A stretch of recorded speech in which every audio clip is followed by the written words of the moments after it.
For decades, the European Union has been defined and demonised by the hard right.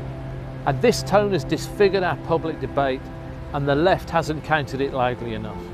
Our support for Europe was whispered, not shouted. We need to tell the truth, that the European Union is a good thing. It's an enduring, deep, benevolent collaboration unique in the history of the world.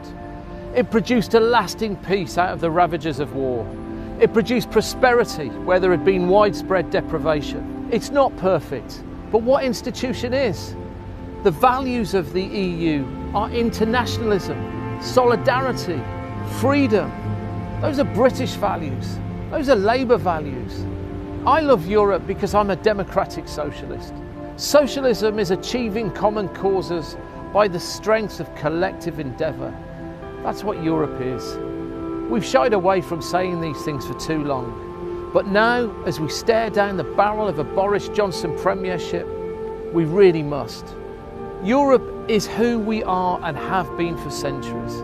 Think of Shakespeare, who never left England but set his plays in Venice, Athens, Denmark. Being European was central to his sense of who he was. And on D-Day 75 years ago, our young men marched off to war to save France because the fates of our two nations were indivisible.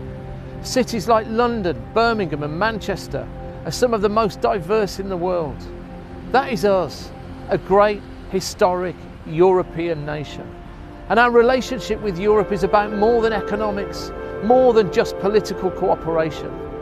It's about what kind of country we are, what we want for our children, what we're able to bring them up to be.